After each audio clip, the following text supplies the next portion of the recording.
ये सब करने का एक ही ऑब्जेक्टिव है कि ठीक कैंडिडेट को बिना किसी नुकसान से एग्ज़ाम लिख पाएँ और कोई माल प्रैक्टिस न हो। कि जो भी है एग्ज़ाम कौन करवाता है वो दूसरी बात है, क्योंकि मेनली एसएससी का एग्ज़ाम है।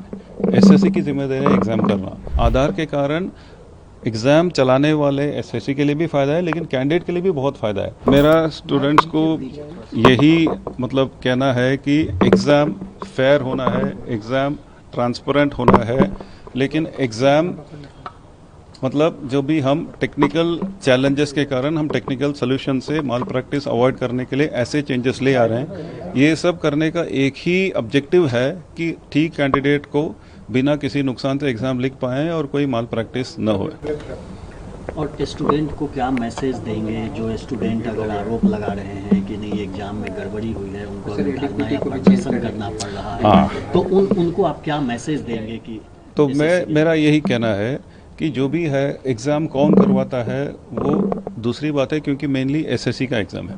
एसएससी की जिम्मेदारी है एग्ज़ाम करना, और एजेंसी जो है सरकारी नियमों के अनुसार हम एजेंसी सेलेक्ट करते हैं। और एक एजेंसी नहीं, लगभग 4 अलग अलग एजेंसी हैं जिसमें जुड़े हुए हैं, सबका अपना अपना रोल है।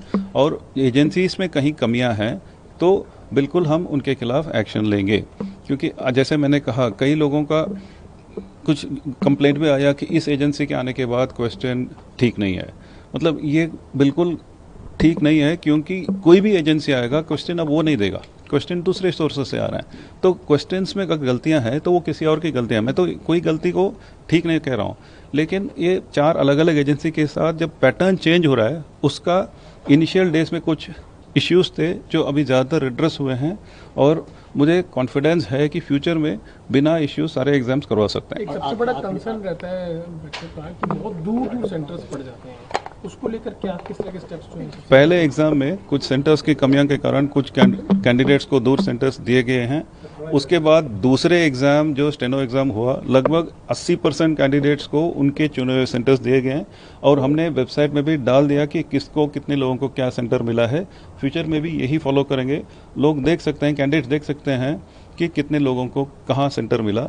लेकिन एक बात तो है, कैंडिडेट्स कुछ जगह से ज़्यादा नंबर में आते हैं, उस नंबर में सेंटर्स कम है तो थोड़ा डिसलोकेशन होगा, लेकिन वो नंबर कम होता जाएगा। और एक आखिरी सवाल सर, कि आप जैसे कह रहे हैं कि जो भी एजेंसीज हैं अगर उनमें गड़बड़ी हुई है तो हम एक्शन लेंगे, तो स्टूडेंट को आप क्या कहेंगे? चूंकि स्टूडेंट सफ़र तो स्टूडेंट करता है और एग्जाम सर एसएससी लेता है, इस बीच में एजेंसीज तो कंडक्ट करने वाली संस्था है, लेकिन 2 नुकसान होता है, इंस्टीट्यूशन की क्रेडिबिलिटी और स्टूडेंट जो सफ़र करते हैं। और सर ये एजेंसीज के नाम भी बता दीजिए, कौन कौन सी एजेंसी इन्वॉल्व है एग्जाम कंडक्ट कराने में, क्या रोल है? कुछ एजेंसीज का नाम बताऊंगा नहीं, मतलब क्वेश्चन कहाँ से आता है वो बताएंगे नहीं, तो कुछ एजेंसी को नाम बता नहीं सकते हैं। कुछ एजेंसीज हैं जो टीसीएस था, अभी टीसीएस के बदले एक एडुकेटी करके कंपनी एग्ज़ाम कराता है।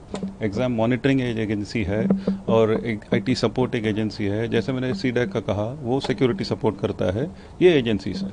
ये जो सर नया सिस्टम लाया गया है, हाँ, कई सवाल उठ रहे हैं इसको लेके कि क्या ये जल्दबाजी में है, क्या ये अलग अलग तरीके से उठ रहा है, और जो आधार इसमें जोड़ा गया है एक रेमेडी के तौर पर, तो माल प्रैक्टिसेस को रोकने में कितना कारगर? आधार मुझे लग रहा है कि बिल्कुल इफेक्टिव रहा है, क्योंकि हमारे पास एविडेंस है। हमारे एग्ज़ाम में एग्ज़ाम के बाद पता लगा कि एक ही आदमी 10 बार लिखा है।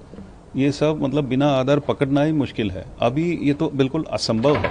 आधार ऑथेंटिकेशन के साथ आएंगे तो कई लोग कैंडिडेट स्क्राइब बन के एग्ज़ाम दिए हैं और एग्ज़ाम फंक्शनरी बन के काम किए हैं, वो सब अब बंद हो गया। आधार के कारण एग्ज़ाम चलाने वाले एसएससी के लिए भी फ़ायदा है, लेकिन कैंडिडेट के लिए भी बहुत फ़ायदा है। अगर एप्लीकेशन करते वक्त आधार नहीं होता तो फ़ोटो और सिग्नेचर, कई कारण उनका एप्लीकेशन ही मुश्किल होता है। अभी कुछ नहीं है, आधार है तो हम वो सब देखते नहीं हैं। तो दोनों तरफ फ़ायदा है आधार यूज़ करने में।